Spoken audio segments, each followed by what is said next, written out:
Okay, good afternoon everyone. My name's Paul Mitchell and I'm delighted to be talking to you from New Zealand. Today I'm going to give you a brief introduction to the Fragility Fracture Network. So let's look through these different slides. Those are just my disclosures for you, saying I work with lots of different groups around the world. Now, why do we need a Fragility Fracture Network? Why do we need hip fracture registries? There's some very useful data from the United Nations that's published every few years, the so-called United Nations Population Prospects. One of the many pieces of data included in these UN population prospects are what are called the old age dependency ratios. Now, being a Kiwi at the moment, I've chosen them for New Zealand. The picture in Australia is pretty similar. What are old age dependency ratios? What this graph is showing you is the number of individuals of notional retirement age, i.e. 65 and over, for every 100 people of working age, and that's 15 to 64 around the planet. Okay, so for every 100 people of working age, how many seniors do we have? And what you can see here from 1950 through to the mid-range population estimates for the end of the century, we're at a point of inflection in history in terms of the changing demography of the world. One could actually state that there was this previous demographic era when, dependent on which country you looked at, between 5 and 15 seniors per 100 people of working age was the norm. And we are currently en route to some new demographic era out here in the future when eventually this curve will stabilize. What this told us across in New Zealand is, with respect to musculoskeletal health and with respect to fragility fractures in particular, the time to get our skates on was around the beginning of this last decade, 2010, because we're at a point of inflection.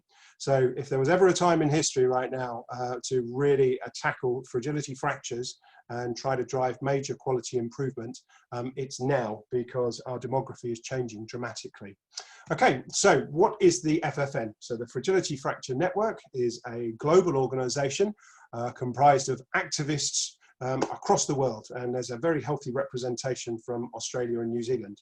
Our vision is written on there on the screen for you, and essentially we want to see a planet where anyone who sustains a fragility fracture achieves the optimal recovery of their independent function, and that means quality of life too, and without any further fractures. How do we propose to do that? So that's the mission part of this slide, and that is to optimize globally the multidisciplinary management of the patient with a fragility fracture, including secondary prevention. And multidisciplinary is really in the DNA of FFN and core to everything that we do. Okay, so back in 2018, we published, in collaboration with several other organizations, the European Geriatric Medicine Society, EFORT, the European Orthopedics and Trauma Group, the International Collaboration on Orthopedic Nursing, the International Geriatric Fracture Society, and the International Osteoporosis Foundation, this very specific call to action for people who sustain fragility fractures. And we said, look, all of our organizations and many other organizations have made incredible efforts during the previous 10, 15 years to try to improve the care of individuals who sustain fragility fractures, but not enough change had happened. So we came together and we worked towards this consensus document that said, we believe there are 3 things that need to improve and need to improve urgently. And those are acute multidisciplinary care for people who suffer hip, vertebral and other major fractures that take them to hospital, so great acute care.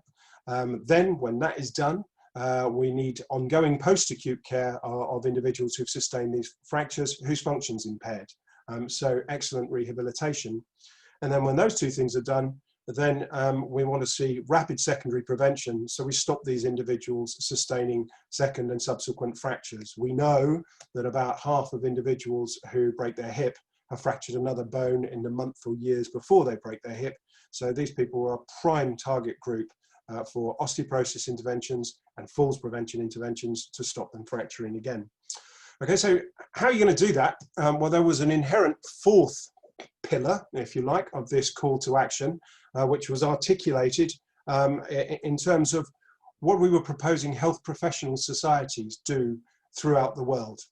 And the essence here again is multidisciplinary and multi-professional collaboration, that we were making the case to health professional societies across the planet to collaborate at the national and indeed local level to form alliances to be able to speak with one unified voice to policymakers. In a number of countries where this approach has been taken, where the Orthopaedic Association, the Geriatric Society, the Osteoporosis Society, the rehab group, nursing groups, rheumatology groups came together and on the issue of fragility fractures spoke with a unified voice to policymakers, we've seen real meaningful change. We also propose that these groups come together to produce consensus guidelines. And so for all of us in Australia and New Zealand, we're very clear that we have those for both the acute care piece, the osteoporosis piece, and excellent rehabilitation guidance too, to ensure that the best available research evidence is distilled into consensus documents, and that we propose metrics that can evaluate performance. And in addition to this, there's a major need to expand education and research programs that can establish best practice and build that multidisciplinary workforce to deliver the care that we all want to see for individuals who sustain fragility fractures. Now, one of the most important things, I think, or most notable things about this call to action was the number of societies around the world who endorsed it. Prior to publication, 81 societies, so healthcare professional groups, endorsed the global call to action. At the global level, this included these leading societies in all of the relevant core areas of medicine around fragility fractures, so the International Association of Geriatrics and Gerontology, and similar organisations for orthopaedics, osteoporosis, rehab, rheumatology, and several multidisciplinary groups. In the Asia Pacific region, all of the key groups for orthopaedics, osteoporosis, geriatrics, rehab, and rheumatology also endorsed this, as did many other regional groups in Europe, Latin America, the Middle East, and Africa, and in 5 highly populous countries: Brazil, China, India, Japan, and the US.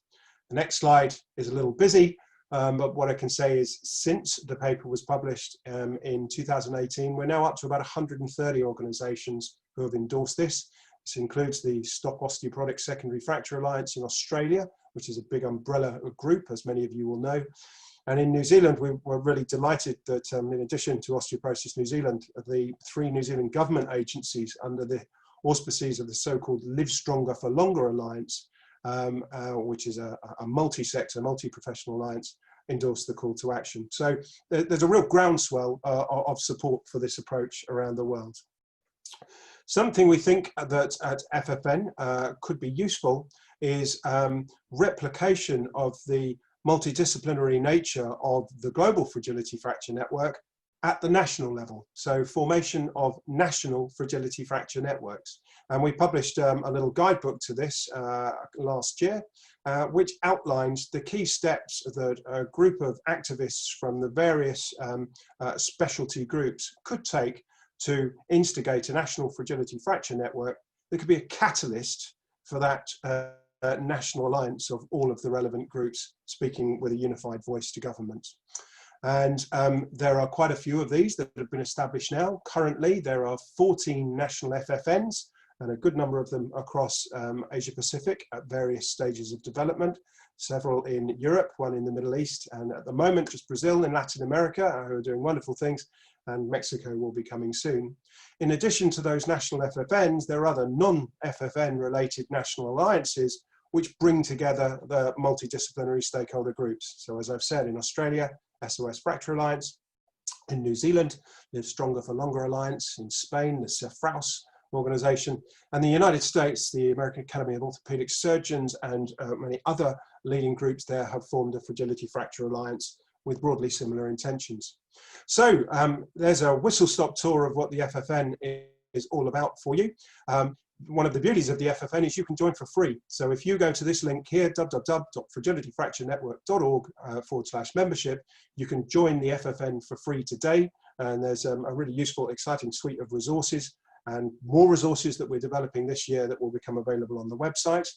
Just on a personal note, great thanks to my friend, Professor Carsten Dreinhofer, who was the lead author on the paper, and at that meeting there in Malmo back in 2017, we were actually busy working on the global call to action. So thank you very much for your time. Do take a look at the FFN website, and we very much hope you'll join us. Thanks.